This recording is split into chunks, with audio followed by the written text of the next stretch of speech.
podcast, we had started about what is multinational company and what are the features of MNC. Today, we'll be looking into organizational transformation. Now, let's understand what is the meaning of transformation. Organizational transformation is a strategy, a plan, or a process that gets you from where you are to where you will need to be in the future. It's that simple, correct? So, wherever the organization is performing in terms of a market standard or a company or an industry standard today, and where it has to be reaching or where it plans to be reaching, right? And the steps that you take and the processes that you need to change, or a plan that you need to adapt to, is what is termed as transforming the organization. And what is the reason for transforming? You have a goal, or you have an aim to reach in a couple of years down the line. So when do you think you companies recognize that our companies need to be transformed? When they recognize that change is necessary. So let's pause for a moment over here. What exactly is change, right? Now, in simple terms, that I can say to you is change is the only constant in life. Let me repeat that. Change is the only constant in life, right? Now, you, me, as individuals, as personalities, we change every single day, right? Our thoughts, our emotions, our maturity level, our behavior, our beliefs, everything keeps changing given each day at a time. Even so applies to the companies and corporations. Even they change. Now you can observe around yourself, right? The branding, the marketing, right? When you were as a child, right, to what I believe, at least to when you can have your senses and observation skills as a child, the ads that you see on TV, or the kind of products or hoardings you see on the TV, in the public, or generally on the hoardings that you observe, to what you see today. Can you observe a change? Can you observe there is a companies, there are so many products available, there's so many options for every service, every product. It can be automobile, it can be pharmaceutical, it can be fast moving consumer goods, etc. There are so many options for products as well as services. The way the product is manufactured has changed, the way the product has been marketed has changed, the way companies sustain in the market, and the way companies retain their customer loyalty equally has changed. What can we say to this whole process? Why do you think, when you observe from your childhood days about companies, products, ads, to what today we call it as campaigns, offers, or clearance sales, etc., it has just, in a word, transformed. Companies have transformed with the changing circumstances around us, right? It can be taste and preferences, it can be fashions and trends, it can be the buying patterns of people. All of this has led to change, and this change has to be recognized by every company, right? So whenever companies recognize that this change, that we need to constantly keep changing ourselves for the betterment, not for the worse, but for the betterment. Now every company's goal is what? To make profits, right? In order to achieve that profits, or to make that profits, you have to make sure that you need to adapt yourself, change yourself in order to attract customers, in order to attract the market share, in order to have a good reputation in the market, etc. So when does organizational transformation begin? It begins when the companies recognize that change is necessary. So there are the process, 5 different processes required when every organization has to transform. Number one is mobilize executive leadership. Organizational change begins with executive leadership. Don't you think so? Right? Every company is formed on the values or ethics based on its leaders. Now, if we say Infosys is known for the a founder called as Narayan Murthy, right? Now, he's the person with his group of friends who borrowed some money, who started a software industry back then in the early 90s or 80s, when Indian economy did not know what is an IT industry, correct? We are more into manufacturing. But when the entire economy was unaware, this man started this company or an industry, and today it is one of the leading companies in the software industry. Now that is called as leadership, right? That you can believe in an idea or a business perspective or a business or a service oriented concept and take it to the executive level. It's not just conceptual, right? It's executive leadership. That means you're executing the concept that you believed in, right? Or the service motive that you believed in. So it means enlisting the team's help and challenging them to think differently. As I just mentioned, right, Infosys, there was not many or not at all software industries or companies, but they thought differently. Now, today we know that our company or our country is known for IT industry, or as we know that Bangalore is known as the IT hub itself, isn't it?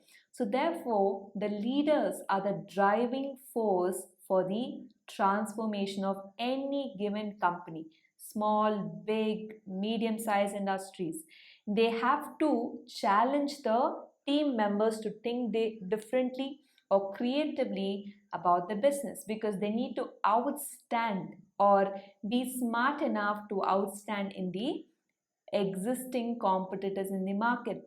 So the successful organizational change or transformation, it will definitely involve the senior or top management, because these board of directors are the key people who make decisions for the company.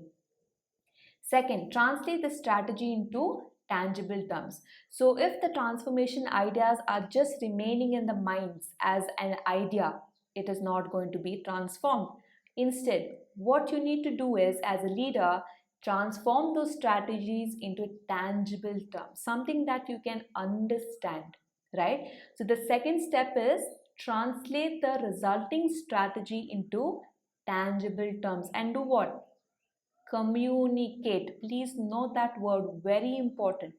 Communication is the key when you need to transform down the chain of command. That means that is the CEO decides or makes a choice about transforming the company, and the decision is being explained or communicated to the managers of lower levels to the lowest employee in command. Now, how does this communication help? It helps the employees as well as the leaders understand the why of the transformation. That is, if I'm going to ask you to do a task, you will tell me immediately why this task is to be completed. What is the benefit out of the task for me, isn't it? Likewise, even employees are going to question. So, in order to give them a better understanding, you need to explain why company has to be transformed, why a change has to be embraced by the company. For example, GST. Now that's a new change, correct? Now it has to be inculcated from the top management to the lowest accounts department. Everybody should be aware of the new taxing norms, right? So it is important to understand the concept of why we need to transform, why we need to change our practices, our strategies, our policies. Clear? So that's about the tangible terms. Number three is aligning businesses and support units. So, as we even started off the concept with leadership, leader alone cannot accomplish it. Leaders need support units, that is, identifying the systems and the processes that are critical to the success of business. The third step are to assign the metrics to the output of each core process. As you can see the picture, right? The leader is leading the way, but not without the support of the team behind him, isn't it? Now, a company or an organization is made up of not one person, right? It is made up of individuals, teams, departments, branches, isn't that? So, the third step here is it needs the support system of various departments where each department is critical. That means it is important in order to achieve the success for the business transformation. Number four is to motivate the teams for effective implementation. So you just don't explain or communicate to them why we need to change, but also you need to motivate them. And remember this, motivation does not cost you anything, isn't it? If a leader is motivating, or if the team managers or leaders are motivating the team, right, to do a good job or to be more efficient, and your work is being appreciated, right, that itself motivates the employees to give their best or to be efficient or to be profitable to the company, right? So they must be able to convey the overall strategy, supporting objectives in a manner, in which manner, that has to empower the rest of the organization. So I just don't need to instruct them, this is the task you need to complete, task A B C D. No, I need to motivate them. As I just mentioned, it is not costing you 1 rupee to motivate. But if you can motivate your team, your members in your team or your department, that itself is a magic, isn't it? When people are working with a determination and when employees are working for the benefit of the organization, definitely you can see a far more better results within a shorter period of time. Number five is strive for perfection. So, this cycle of transformation must be integrated into the organization and embodied at every level. So, once employees observe how their contribution can make a difference and management begins to see the positive effect on company's bottom line, a powerful momentum will motivate change. Now, what the last process here is talking about is move towards perfection. It's not about you change today and you stop it. No, as I just mentioned, change is the only constant thing in life. That statement pertains to individual lives and also to corporate existence in the market, right? So this change is have to be supported every single day or every single business or a working day for a company, right? So this cycle must be integrated in the organization, right, at every level, not just at the CEO level. Even the lowest level of the employment in the company must follow or strive for perfection. They cannot entertain any kind of limitations or any kind of issues, right, which would affect the performance or the efficiency of the company. So once the employees are being rewarded or appreciated that their contribution is actually making a positive impact, then definitely the management will see a positive effect on company's bottom line. What is the company's bottom line? It is objectives. At the end of the day, what does the company need, guys? It's just profit, right? We are all aiming at one word called as profit. So we need to see the contribution of every individual, every department impacting the company's bottom line, that is profit.